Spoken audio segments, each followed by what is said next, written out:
우리 주님의 사랑과 평화가 여러분과 함께 하시기를 기원합니다. 대략 2011년경 아마 2013년 세계교회협의회 부산 총회 이전 어느 해에 십자가를 연구하고 십자가에 많은 관심을 두었던 송병구 목사님께 전화 한 통화가 왔답니다. 그해 아르메니아에서 세계교회협의회 실형위원회가 모이는데 그 실형위원회 모임에서는 어느 시간을 배려해서 각 나라에서 그 나라를 특징 지어주는 그 나라만이 볼 수 있는 십자가를 소개하고 그 십자가의 얘기를 나누면서 함께 기도하는 시간이 있다는 건데 그 해에는 한국 차례였답니다.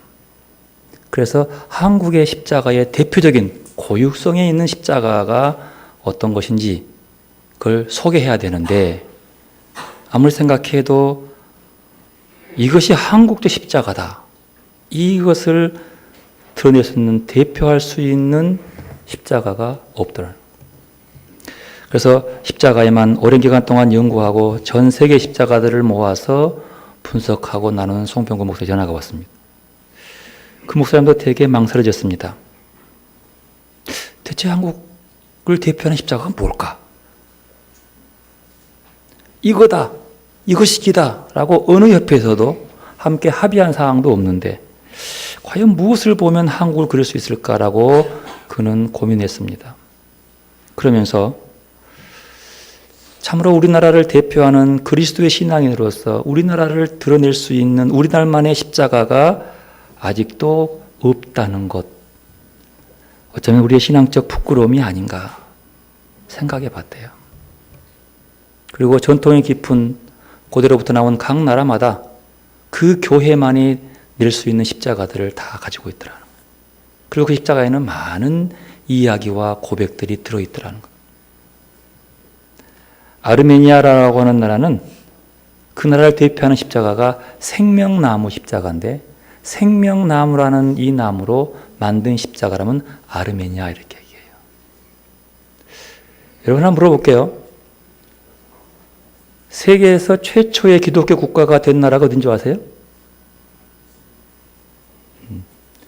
이게 아마 여러분의 상상을 다 초월할 겁니다. 그게 아르메니아예요. 아르메니아가 가장 최초의 기독교 국가입니다. 그리고 그 나라가 지금 가난에 못 사니까 별 볼도 못 쳐다보지만 지금까지 깊은 신앙적 영향 속에서 그 전통의 영향력은 이제 이스라엘 쪽으로 가서 보면 그 깊이를 볼 수 있는 곳이 아르메니아예요. 특히 아르메니아는 특히 순교자 야고보를 많이 숭상하는 곳이기 때문에 순교자들이 많이 나오는 그런 교회가 아르메니안 교회입니다. 근데 그래서 그 교회는 나라를 대표하는 십자가는 생명나무라는 십자가예요. 그래서 그분이 이제 십자가 송 목사님을 고민하고 있다가 그러면 우리가 이 대회를 통해서 세계교회에 우리나라의 민족적 아픔이 전달될 수 있도록 한국적 십자가를 한번 찾아보자. 분단과 관계된 십자가라고 그 방향성을 잡고 다름나무로 십자가를 만드는 목사님께 전화를 해서 취지를 설명하고 이런 취지가 있는데 의미에서 가장 한국적으로 대표할 수 있는 십자가를 하나 만들어 달라고 부탁했습니다. 그랬더니 그 목사님께서 이런 십자가를 하나 만들었습니다. 보여주시죠. 별거 아닌 것처럼 보이지요. 그분은 자기가 지금 목회하고 있는 강원도 고성군 동호리 북쪽에 있는 DMZ 근처에서 녹슨 철조망을 구해다가 다름나무 십자가 중심에 둥글게 원형을 만들어 걸었습니다. 저 둥근 모양의 철조망은 DMZ에 떨어져 있는 낡은 녹슨 철이야. 다름나무는 한국의 등뼈와 같은 태백산맥에서 자라나는 나무입니다. 독특한 나무예요. 그리고 둥근 아우라는 둥근 모습은 세계교회가 공유해온 켈틱 영성을 빌려왔습니다. 세계교회는 언제나 둥근 형태의 모형을 만들어요. 함께 손잡고 둥근의 원형 속에서 함께 춤을 추는 모습이죠. 그리고 철조망은 남북의 분단의 아픔을 상징하는 그런 모습이죠. 이제 이것을 충분히 우리의 역사와 더불어서 우리의 아픔을 더불어서 그 아픔 위에 세워져 있는 십자가를 놓고 함께 고민하고 기도할 거지요. 그 앞에 보이는 구멍이 뚫린 것처럼 보이는 흔적 같은 것 5개가 있을 거예요. 그것을 오상 그러는데 십자가에서 오상, 예수님의 손과 발에 못 박힌 그 자국, 옆구리와 머리에 쓴 가시면류관 5개를 놓고 오상이라고 합니다. 오상을 그리며 바라보는 영성가들의 영성은 굉장히 깊어지는 것이죠. 다음에 철조망을 제외한 다름나무 십자가를 보여드리겠습니다. 2번째 그림 보십시오. 이게 다름나무로 만든 십자가입니다. 이번 우리 교회 자체 교육자 수련회 때 강화도에 있는 다름나무 십자가 공방을 다녀왔습니다. 다름나무란 원래 이름이 다른 나무에서 유래됐다고 합니다. 2개의 다른 나무가 하나가 된 나무. 자세히 보시죠. 이 다름나무는 껍질을 딱 벗겨나면 그 곁에 싸고 있는 결이 하얀 색깔의 결이요. 그리고 가운데로 툭 자르고 나면 그 속에 진한 갈색이 나옵니다. 잘 안 보이시죠? 그 2개가 어우러져 있어요. 그러니까 결국 완전한 색이 다른 2개가 하나가 된 그 나무를 보고 다른 나무인데 그것이 다름나무로 바뀌어지는 거죠. 이 나무로 십자가를 만든 그 목사님의 고백에서 이 나무의 아름다웠고 은은한 빛과 그 살결, 그 속살에 드러나 있는 나이테를 바라보면서 그는 하나님의 숨결을 느낀다고 합니다. 나무를 다듬고 그 형태를 만들어가는 과정 속에서 느끼는 하나님의 숨결. 한번 떠올려 보십시오. 하나님의 숨결. 저 속에 있는 나이테를 통해서 하나님의 숨결을 느낀다면 여러분은 어떤 숨결이 다가오십니까? 저도 그분의 말씀을 따라서 이 다름나무 십자가를 자세히 바라보며 하나님의 숨결을 느껴보려고 했습니다. 보면 볼수록 아름다웠습니다. 보면 볼수록 깊이 그 속에 빨려드는 느낌을 느꼈습니다. 새로움이 있었습니다. 살아있음이 있었습니다. 내가 무엇을 보고 바라보는지, 다양하고 특이한 나이테와 문양, 공의가 확연한 자리 모습이 드러났습니다. 이 십자가 말고 여러 종류의 십자가를 바라봤는데 특별히 구부러진 십자가, 삐뚤어진 십자가, 공의에 묶여서 두툼해진 십자가, 여러 모양이 있었어요.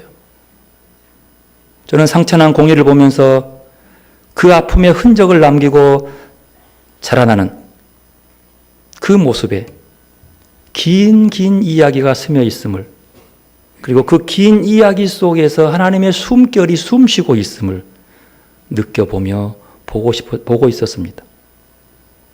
그분은 말하기를 이 나이테를 바라보면서 하나님이 만드신 바람, 하나님이 만드신 햇빛, 하나님이 만들어 놓으신 물을 맞고 받고 마시면서 이렇게 자라고 있음을 느낀다는 거예요. 나이테가 하나하나 지나가면서 숱한 바람과 거신치게 몰아치는 비바람, 그리고 그 속에서 하나님의 숨결을 느끼는 모습. 특별히 공의가 생기는 그 부분은 아픔의 자리요, 고통의 자리요, 벼락을 맞았든 바람에 꺾였든 누구신가 뭔가에 의해서 다쳐서 아픔의 자리요. 그래서 언제나 공의는 단단한 무언가가 붙어 있어요. 커져 있어요. 보기 싫게 푹 튀어나와 있어요. 하지만 그 아픔의 공의를 속에서도 여전히 그 위로 자라갈 수 있도록 그 아픔의 공의 가운데서도 하나님이 만든 햇빛과 바람과 물을 먹고 마시면서 자라고 있는 나무를 보는 거예요. 그 아픔을 이겨내고 다시 성장하는 나무라. 그렇게 하나님께로부터 생겨서 자라난 다름나무가 십자가를 사랑하는 사람의 손길을 통해서 이제는 한량없는 하나님의 사랑을 나타내는 십자가로 만들어졌다는 그 자체가 그렇게 드리워진다는 사실.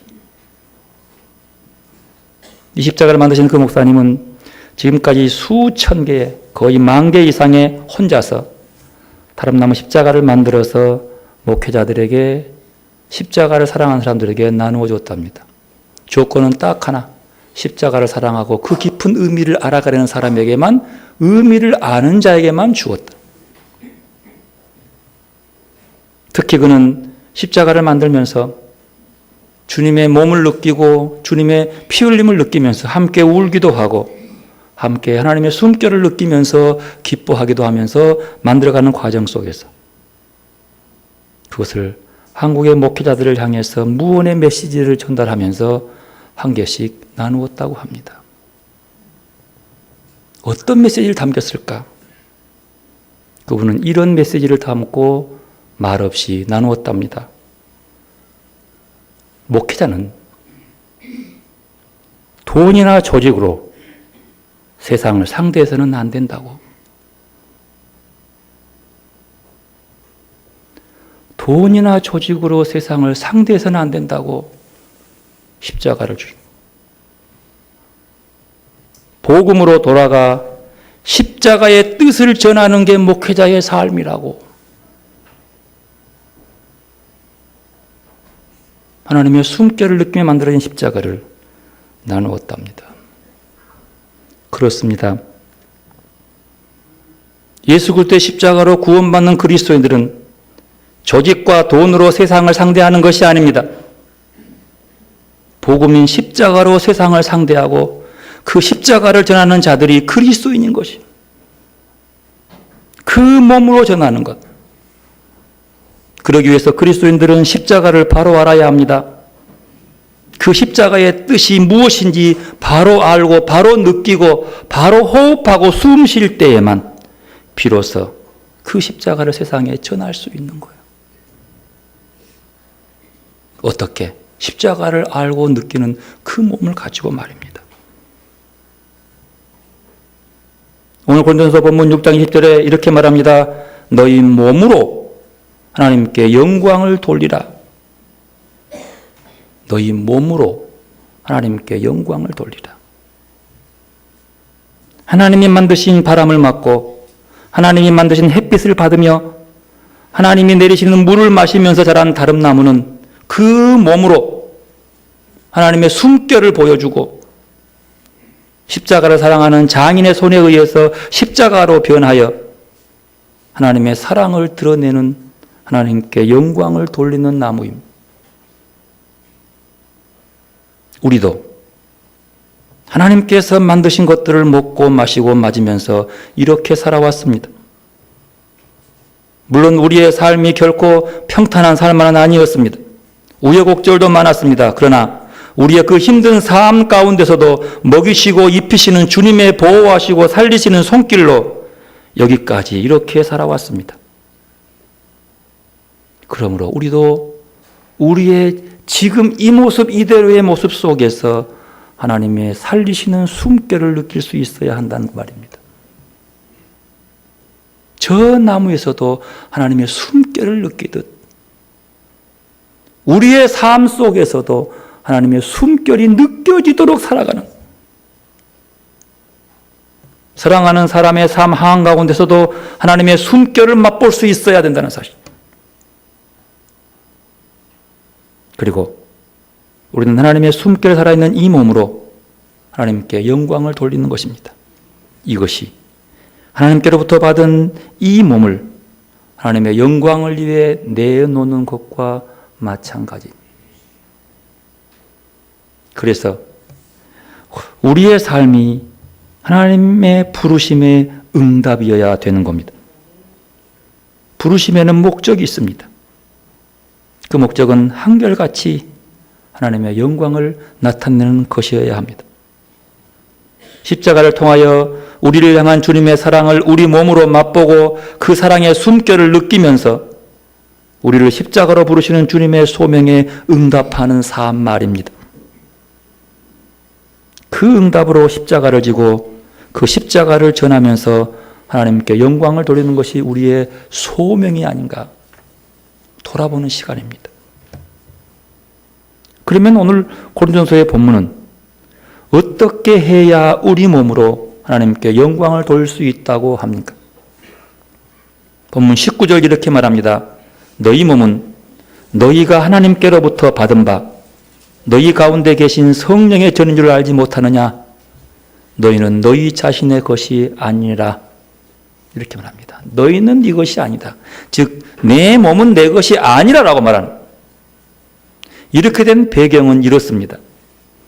이 고린도전서가 쓰여질 그 당시 고린도 교회는 자유에 대한 당시 사회적인 신념과 관념에 매여 있었습니다. 그리고 그 신념은 고린도 교회 안에 윤리적인 문제를 일으켰습니다. 고린도 지역은 해양 문명이 발달되는 큰 도시, 그 당시 인구만 해도 50만 명이 넘는 도시였어요. 그러다 보니까 바다를 끼고 있는 곳이라 성적으로 문란한 곳이었습니다. 그런데 성적 문란한 자유로운 행동들이 그리스도의 공동체 안에서 여과되지 않고 그대로 수용되고 있었습니다. 이 현실을 지켜본 바울이었어요. 그래서 바울은 이 문제의 이면을 들여다보고 그 문제는 고린도 교회 성도를 생각하고 그 생각을 마음을 지배하고 있는 쾌락주의적인 가치관을 봅니다. 그리고 그 쾌락주의 이면에 내 몸의 주인은 나고 나는 무엇이든지 할 수 있는 자유가 있다라고 하는 자기 선언적 자부심이 강하게 뿌리를 내고 있었다는 사실. 더 나아가서 교회 안에서는 율법의 구속으로부터 자유케 한다라고 하는 이 복음을 가지고 율법으로부터 자유한다는 이 복음의 개념을 가지고 세상적인 그 타락한 방종적인 자유와 결합시켜서 교회 안에서 활용하려고 한다는 사실. 주로 율법을 폐기한 사람은 복음을 얘기한 사람들은 율법으로부터 자유해서 율법의 모든 거절하는 거예요. 그러면서 더 저급한 신앙, 세상적인 것들과 접목해서 교회 안에서 이것을 자유라고 해요. 왜? 율법에 소속 안 되니까. 율법에 자유하니까. 그래서 율법에 있는 것들은 어겨도 된다. 이렇게 믿는 것이죠. 이런 가운데 고린도 교회는 안에서 이런 고백이 나오죠. 12절 말씀. 모든 것이 내게 가하나 다 유익한 것이 아니요 모든 것이 내게 가하나 내가 무엇이든지 얽매이지 아니하리라. 바울의 고백인 거예요. 고린도 교회 교인들은 자유를 얘기하면서 얘기합니다. 모든 것이 내게 가하다. 이렇게 말할 때 바울은 말합니다. 아니, 모든 것이 다 유익한 것이 아니지 않느냐. 또 말합니다. 아니라고. 나는 자유인인데 모든 게 가능하다고. 바울은 말합니다. 그러나 나는 아무 것에 의해서 얽매이지 아니한다. 이렇게 얘기합니다. 고린도 교회 교인들은 내 마음대로 사용하는데 무엇이 문제냐고 얘기합니다. 나도 자유가 있다고 말합니다. 내 자유를 왜 간섭하느냐고 얘기합니다. 무엇이 문제냐고 얘기합니다. 그렇습니다. 그리스도인들은 그리스도 안에서 모든 것을 할 수 있는 자유가 있습니다. 그러나 우리의 새로운 자유는 거기에 머물러서는 아니 됩니다. 그리스도 교회의 진리는 하지 않을 자유도 있습니다. 하지 말아야 할 자유도 있습니다. 하는 것만 자유가 아닙니다. 하지 않을 수 있는 자유도 우리에게 있는 거예요. 이것을 자유의지라고 그래요. 자유는 나를 선택하게 만듭니다. 해야 될 것, 하지 말아야 될 것, 선택인 거죠. 성도의 신앙은 결코 자유의지로 선택하는 것이지 강제나 억압으로 강요해서는 안 됩니다. 그것은 자유로운 선택이 아니에요. 그리스도 안에는 절대로 강요가 없어요. 스스로 자원에서 나오는 거예요. 아담이 선악과를 따먹는 것은 뱀의 유혹보다도 더 중요한 것은 그 사람의 선택이었어요. 뭘 가지고? 자유를 가지고. 자유의 선택에서 따먹는 것이지 그 책임을 뱀에게 돌리면 안 되는 거예요. 왜요? 자유는 언제나 선택하지 않을 자유도 내게 있는 거예요. 그리스도인들의 자유는 이런 겁니다. 인간은 스스로 자유한다고 하면서 그 자유로운 행동에 자기를 얽어매는 경우가 참 많습니다. 내가 번 돈 내 마음대로 쓰는데 뭐가 문제냐고 하면서 그 돈에 매인 사람들이 얼마나 많이 있습니까? 그죠? 내 몸뚱아리 내 건데 내 마음대로 사용하는데 왜 간섭하냐고 얘기하면서도 그 몸뚱아리에 매여서 헤매는 사람들이 얼마나 많은지 모릅니다. 자유, 내가 내 마음대로 하는데 뭐가 문제냐고 하면서도 그것에 얽매인 자들이 얼마나 많은지, 그것에 매여서 얼마나 이상하고 고리타분한 일들을 많이 저지르는지 많이 있어요. 참 자유가 뭔지를 모르기 때문인 거예요. 얽어매 있으면서도 자유라고 하는 이런 어리석은 자들. 그러나 그리스도는 우리에게 참된 자유를 주시는 분입니다. 그리스도는요, 우리를 소모시키고 노예화하고 결국 우리를 물질화하고 비인간화해버리는 가치관과 그 문화로부터 우리를 해방시켜 자유케 하시는 겁니다. 이게 자유인 거예요. 고린도 교인들은 말합니다. 그러면 무엇이 우리에게 유익하뇨? 우리는 무엇에 매여서 살아가야 합니까? 라고 질문을 합니다. 바울은 이렇게 대답합니다. 16절, 너희 몸이 그리스도의 지체인 줄을 알지 못하느냐? 네 몸은 그리스도의 지체다. 17절, 주와 합하는 자는 한 영이니라. 주와 합하는 자는 한 영이라는 거예요. 그리고 19절, 20절 결정적인 이렇게 얘기를 합니다. 함께 읽읍시다. 너희 몸은 너희가 하나님으로부터 받은 바 너희 가운데 계신 성령의 전인 줄을 알지 못하느냐?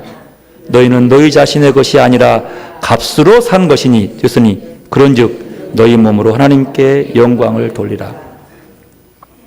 우리 몸이 그리스도의 지체일 뿐만 아니라 성령의 전이라고 얘기합니다. 성령의 전은 거룩한 거예요. 그 거룩한 것은 거룩함을 유지될 때만 자유로운 거예요. 자유를 얘기하면서 거룩한 몸뚱아리가 더러운 곳에 갈 수 있는 자유는 없는 거예요. 그러나 자유는 그 얘기를 해요. 내 자유인데 뭐가 문제냐고 거룩한 몸뚱으로 더러운 부정한 자리에 가버립니다. 이것은 그리스도가 준 자유가 아니야. 그리스도 자유는 그 가는 길이 있다 하더라도 그것을 거절하고 하지 않을 자유가 그에게 있는 거예요. 이곳에 참 자유가 있는 거예요. 이곳에 참 자유가 있는 거예요. 거룩한 사람이 거룩한 자리를 떠나서 더러운 자리에 가는 순간 자유인 것처럼 보이지만 발을 디딘 순간 거기에 딱 묶이는 거예요. 얽매이고 노예가 되게 돼 있어요. 그래서 우리는 우리의 내면을, 우리의 영을 아름답게 가꾸어야 합니다. 예수님을 닮아가야 할 이유도 바로 여기에 있습니다. 우리가 거룩한 우리 몸이 하나님의 성전이기 때문이에요. 몸을 더럽게 여기지 마십시오. 영은 깨끗하고 몸은 추하고 그렇지 않습니다. 우리 몸은 거룩한 겁니다. 이 몸이 하나님이 기뻐하시는 몸으로, 그러므로 우리가 서 있는 그 자리는 언제나 예수님이 좋아하는 자리에 서 있어야 합니다. 예수님이 기뻐하는 자리에 서 있는 것이 우리 몸이 되어야 되는 거죠. 이렇게 우리의 삶은 주님의 부르심에 대한 응답이어야 합니다. 신앙인은 누구나 자신의 삶의 자리에서 각각 독특한 부르심을 받고 있습니다. 우리는 각자의 영혼을 자라게 함으로써 하나님의 그 부르심에 민감하게 반응하며 살아가야 합니다. 오늘 사무엘상 3장의 본문은 그 읽는 배경 속에서 참으로 시대적 배경이 참으로 아무라도 어둡다는 사실을 알 수 있습니다. 1절 2절을 보면은 아이 사무엘이 엘리 앞에서 여호와를 섬길 때에는 여호와의 말씀이 희귀하여 이상이 흔히 보이지 않았더라. 엘리의 눈이 점점 어두워가서 잘 보이지 못하는 그때에 그가 자기 처소에 누웠고라고 기록합니다. 읽기만 읽어도 그냥 몸이 좀 답답함을 느끼지 않습니까? 글쎄 답답한 거죠. 여호와의 말씀이 희귀하여 이상이 흔히 보이지 않다. 이상은 계시요. 계시가 보이지 않았다. 사사기 시대 말기의 타락상을, 부패한 영적인 모습을 그대로 드러내주고 있는 글입니다. 하나님의 말씀과 이상을 민감하게 전해야 하는 제사장과 선지자들의 막중한 사명을 갖춤에 불구하고 하나님의 말씀이 희귀하게 여겨질 정도로 그들의 영적 게으름에 빠져 있다는 사실이에요. 영적 게으름 태만 말이에요. 여러분 여기서 하나님의 말씀이 희귀하다는 것은 하나님께서 그들에게 말씀하지 않는다는 뜻이 아닙니다. 하나님께서 말씀을 자주 하고 너희의 삶 속에서 나의 숨결을 느끼고 내가 너와 함께하고 너를 입히시고 먹이시고 안전한 곳으로 인도하신 것을 느끼고 살라고 자꾸 말씀하지만 그 말을 듣고 전해야 할 제사장과 선지자가 듣지 못한다는 사실이에요. 하나님의 말씀이 없는 것이 아니라 말씀을 듣는 자가 분별하지 못하는 거예요. 왜요? 세상적인 유익에 온 정신이 팔려있기 때문이에요. 하나님의 말씀에 민감한 사람은 하나님의 음성에 신경을 쓰고 하나님의 음성을 듣기 위해서 심려를 기울이고 귀를 기울여야 하는데도 불구하고 그는 딴 곳에 더 관심이 많기 때문이에요. 여러분, 아담이요 선악과에 관심이 많다 보니까 따먹게 많은 거예요. 선악과에 먹고 싶은 유혹 때문에 뱀의 말이 들려. 뱀이 무슨 말을 했겠어요? 그 순 거짓말처럼 보이지. 뭔 말을 어떻게 했길래 넘어간 거예요? 아니요, 그 마음이 이미 그쪽에 넘어가 있는 거야. 그래서 슬쩍 뱀 보고 핑계대고 밖에 없는 거야. 지가 이미 넘어가 있는 거예요. 그 속에서 하나님의 말씀에 집중하고 그 음성 앞에 묻기 위해 돌아섰다면 결코 따먹지 않아요. 계시가 보이지 않습니다. 하나님의 계시는 언제나 있습니다. 왜? 하나님이 그 계시를 우리를 인도하기 때문이에요. 하지만 듣지 못합니다. 왜? 영적 게으름 때문이에요. 더 나아가서 대제사장 등 엘리, 눈이 점점 어두워가서 잘 보이지 않았다. 눈이 어둡다. 이 말은요, 그냥 넘어갈 수 없는 얘기입니다. 이때 당시에 엘리의 나이가 98세였대요. 98세면 뭔 정신이 있겠어. 솔직히 말해서 미안하지만. 그러니까 그 든다는 것도 말이 안 되죠. 노쇠한 형태. 하지만 육체적인 노쇠함만을 보면 절대로 안 됩니다. 이것으로 판단하는 말이 아닙니다. 엘리의 영적 게으름에 대해 성경은 여러 군데 기록하고 있습니다. 그 아들의 문제예요. 그 아들 홈리와 비나스가 있는데 대제사장 아들이라는 말 가지고 완전히 제사드리러 오는 백성들을 못된 짓만 골라서 하는 사람이 이 두 아들이었어요. 하나님께 제사를 드리기 위해서 송아지를 잡아다가 염소를 잡아다가 양을 잡아다가 제사 드리는데 쇠꼬챙이 들고 다니면서 푹 찔러보고 걸리면 쭉 빼서 먹어버려. 누구한테 바치는 건데? 하나님께 바치는 건데. 아이고 이거 비계 많네. 버리고. 이게 맛있겠네. 갖다 먹고 있는 거예요. 이런 패역한 짓을 있으래도 말하지 못합니다. 왜? 대제사장 아들이니까. 그리고 그 아들에게 그 제사장권을 물려주라고 얘기합니다. 엘리도 잘 말 못합니다. 엘리의 이 얘기를 두고 하나님은 이렇게 심판합니다. 13절. 내가 그의 집을 영원토록 심판하겠다고 그에게 말한 것은 그가 아는 죄악 때문이니 이는 그가 자기의 아들들이 저주를 자청하되 금하지 아니하였습니다. 아들이 저주의 길로 달려가는데 금하지 않았기 때문에 그 집을 영원히 멸망시키겠다는 거예요. 그리고 더 나아가서 어떤 재물을 들어도 속죄하지 않겠다고 얘기합니다. 좀 심하죠? 아들 잘못에 엘리가 당하는 거예요. 저 이 말 듣고 참 저도 불안했어요. 자식을 키운 부모 입장에서 자식이 부모 같은 신앙 가질 사람이 누가 얼마나 있겠어요. 그러나 분명한 건 그 자식이 이렇게 타락한 것을 부모의 책임을 전가시켰어요. 저도 솔직히 마음이 아프고 무거울 정도의 모습. 그러나 문제는 거기에 있지 않습니다. 더 깊습니다. 이미 엘리의 마음은 어두워져서 이 상황을 놓고도 회개할 의지조차 없었다는 사실이에요. 회개를 하지 못하는 거예요. 이렇게 영적 게으름 정도를 넘어서면, 여러분, 게으름이 정도가 넘어서면요, 악이 되는 거예요. 아케디아, 8가지 큰 죄 중에 하나입니다.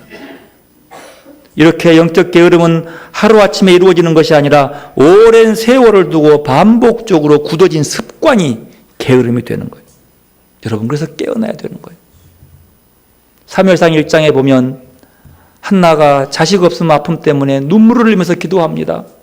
통곡을 하고 밤을 새면서 기도합니다.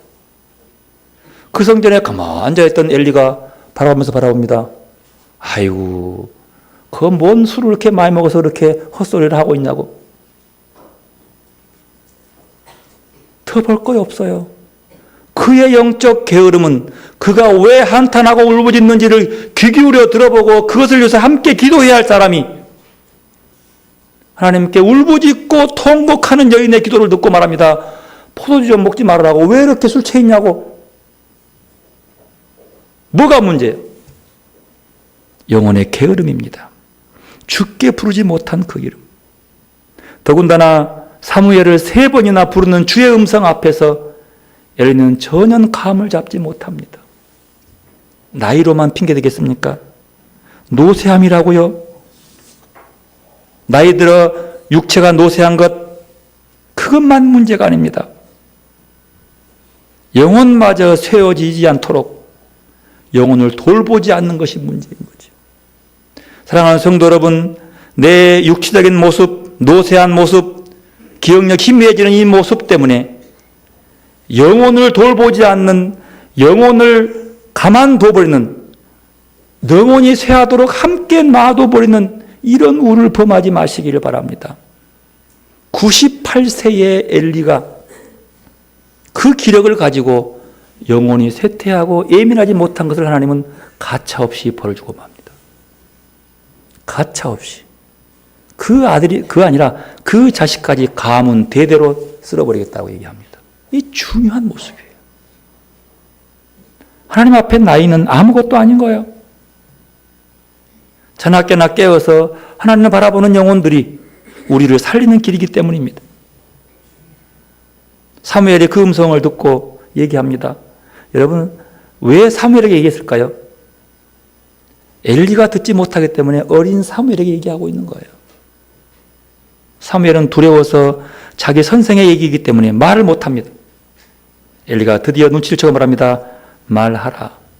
본문 16절부터 바라보면요, 참 불쌍해 보이는 엘리의 모습이 등장합니다. 전체적으로 암울한 시대의 모습.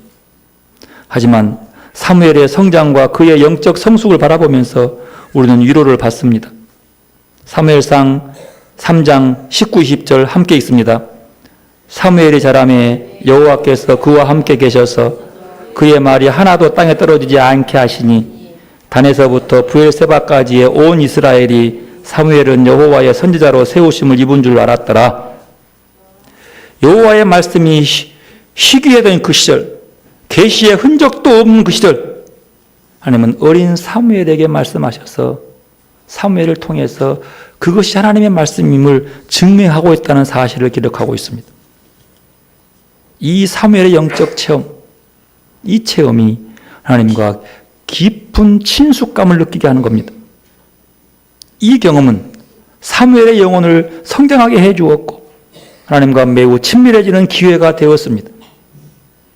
하나님은 정말 자연스럽게 사무엘의 인격을 찾아오신 것입니다. 그 결과 이렇습니다. 19절 공동 번역으로 제가 있습니다. 사무엘이 자랄 때에 주께서 그와 함께 계셔서 사무엘이 한 말이 하나도 어긋나지 않고 다 이루어지게 하였다. 왜요? 하나님의 음성을 바로 듣고 전했기 때문입니다. 저는 이 말씀을 보면서 우리의 내면이, 우리의 영혼이 사무엘과 같았으면 좋겠습니다. 하나님의 말씀이 친숙하게 여겨지고 하나님의 음성이 들려와서 매일매일 다듬어지고 북돋아지고 시와 찬미와 꽃이 피어나기를 그려보고 소원해보고 있었습니다. 세상은 거친 소식으로 가득 차 있습니다. 우리의 뉴스들은 한숨 짓고 암울하게 만드는 뉴스들입니다. 이런 뉴스들이 판치는 곳에서 무슨 내면의 변화가 이루어지겠습니까? 어떻게 세미한 하늘의 음성이 들려오며 하나님의 아름다운 창조의 손길을 느낄 수 있겠습니까? 그러나 사무엘처럼 하나님과 대화한 기억이 있고 그의 영적 경험이 우리의 전 인격으로 스며들 때에 그 사랑받는 기억으로 우리의 내면도 점점 부드러워지고 사랑스러워지며 아름답게 다듬어질 것입니다. 우리는 언제나 예수님이 좋아하시는 그 자리에 서 있어야 합니다. 매일 성전에서 자고 일어나며 하나님의 부르심을 들었던 사무엘처럼 모든 것이 가나 무엇이든지 얽매이지 않고 그리스도의 지체로서 성령의 전으로 살았던 바울처럼 우리도 우리의 내면을 아름답게 가꾸어서 날마다 주님의 모습을 닮아가기를 소원해 봅니다. 오늘 우리도 우리의 삶의 자리에서 하나님의 숨결을 느끼고 고백하며 시와 찬미로 하나님께 영광을 돌리는 성도들이 되시기를 소원합니다. 또한 여러 가지 방법으로 우리에게 말씀하시는 주님의 음성을 예민하게 듣고 신앙 고백적인 삶을 통하여 우리를 부르신 주님의 소명에 응답함으로 하나님을 기쁘시게 하는 여러분들이 되시기를 바랍니다. 우리 모두 겸손하게 주님 앞에 서보십시다. 지금 내가 하나님의 음성을 듣고 있는지 아니면 하나님의 부르심에 응답하는 삶을 살고 있는지 돌아보는 시간 되시기를 바랍니다. 기도 나가십시다.